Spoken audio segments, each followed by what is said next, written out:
সাল্লাল্লাহু আলাইহি ওয়াসাল্লাম বলেছেন, চার শ্রেণীর মানুষ আছে, এদেরকে আমি সমানভাবে অভিশাপ দিলাম। কয় শ্রেণী? চার শ্রেণী। জাস্ট শুনে রাখেন হাদিসগুলা। আমি জানি এই বিশ্বে আপনি এই হাদিসগুলোর উপর ইমপ্লিমেন্টেশনে যেতে পারবেন না, এটা আমি বুঝি, কিন্তু আকীদা ঠিক থাকতে কি কোনো সমস্যা আছে? একটা মানুষ পাপ করে, জেনে করে যে হ্যাঁ আমি জানি এই কাজটা খারাপ, ঠিক আছে। আর একটা মানুষ মনে করে না এটা করলেও হয়, না করলেও হয়, কোনো সমস্যা নেই।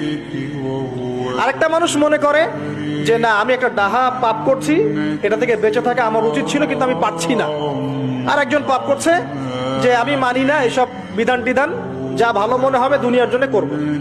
এরা কি সবাই সমান? একজন মানুষ যে জানে যে এটা খারাপ কাজ কিন্তু বাধ্য হয়ে সে করতে হচ্ছে, সে ব্যক্তি তো ওর চেয়ে কিছুটা হলেও উত্তম নাকি যে ব্যক্তি দেধারসে পাপ করছে?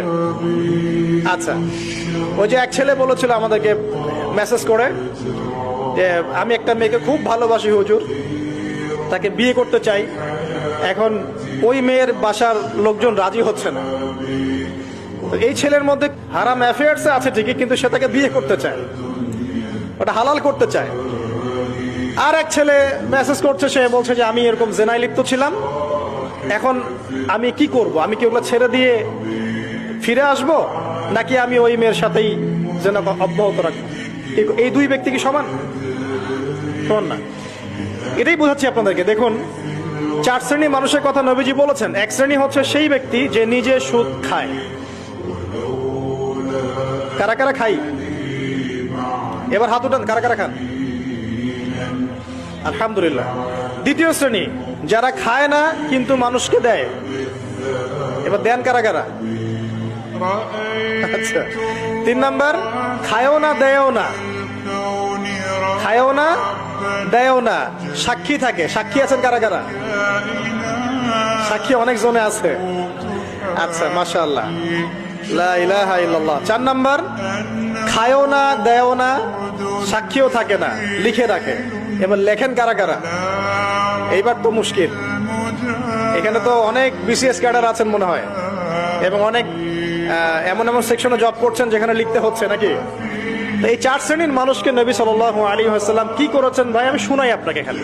আল্লাহ নবী বলেছেন যে আমি চার শ্রেণীর মানুষকে সমানভাবে অভিশাপ দিয়ে গেলাম, এতটুকু বলেছেন।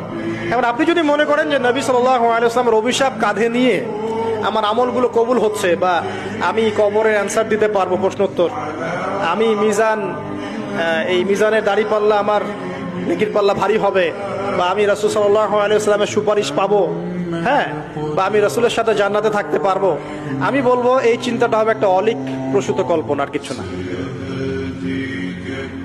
এখন তওবা করেন আমার সাথে, বলেন আজকে থেকে কোনো রকমের সুদি কারবারে থাকবো না।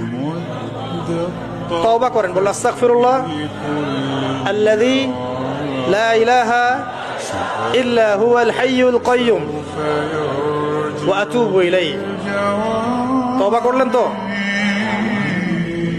ভ্যান চালায় খাবেন, রিক্সা চালায় খাবেন, কৃষিকাজ করে খাবেন, ব্যবসা করে খাবেন, ছোট্ট একটা মুদির দোকান করে খাবেন, যদি কিচ্ছু করতে না পারেন রাস্তায় মুচিগিরি করে হলে খাবেন, সেলুনে বারবার হয়ে খাবেন, তারপরে সুদের দিকে যাবেন ইনশাআল্লাহ। পারবেন? আপনার রিজিক কি আপনার হাতে না আল্লাহর হাতে? না, আমাদের রিজিক তো আমাদের হাতে।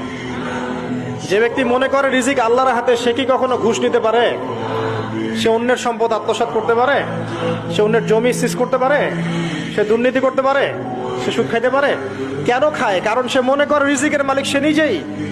এগুলো করলে তার সম্পদ বাড়বে, না করলে সম্পদ বাড়বে না, এই কারণেই তো সে কাজগুলো করে। আর আমি খুব ভালোই বুঝি, অ্যাটলিস্ট আমি খুব ভালোই বুঝি যে এই কাজগুলো ব্যক্তিরা কেন করে। উত্তর শুনবেন? উত্তর হচ্ছে পরিবারের জন্য। কার জন্যে?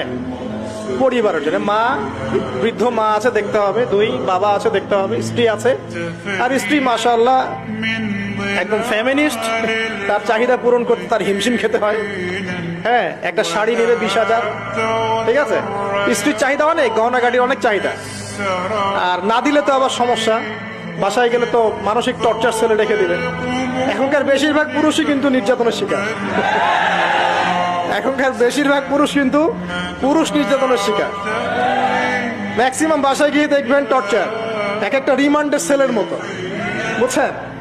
এবং এটা 7 দিন 5 দিন 7 দিনের রিমান্ড না, এটা লাইফ টাইম রিমান্ড, মানে পুরো পুরো জীবন ধরে রিমান্ড চলবে আর কি। তো এই যে সমস্যা, তা কার কার জন্য করি? পরিবার, সন্তান, ওই পিতা মাতা, আত্মীয় স্বজন, এগুলোর জন্য। কিন্তু একটা কথা শোনেন আবার, আমরা যখন মারা যাব না, আমরা মারা গেলে পরে 40 দিন তারা আমাদেরকে মনে রাখবে কিনা সন্দেহ আছে। বিশ্বাস করছেন না? এই যে আমাদের অনেক আত্মীয় স্বজন মারা গেছে না, বছরে একটা বারো কি কবরস্থানে কেউ গিয়েছে? না, হয়তো যায়, মৃত্যুবার্ষিকী ওই দিন যায়, তাই না? দেখেন আমরা কিন্তু আস্তে আস্তে ভুলে গিয়েছি তাদেরকে, আমরা ব্যস্ত হয়ে গেছি। ঠিক একইভাবে তারাও আমাদেরকে ভুলে যাবে। এই জন্যে আমি বারবার আপনাদেরকে মনে করে একটা কথা, আমার জীবন থেকে উপলব্ধি করি একটা কথা, যে একমাত্র আল্লাহ ছাড়া এই পৃথিবীতে এবং পরকালে আমাদের আপন বলে কেউ নাই।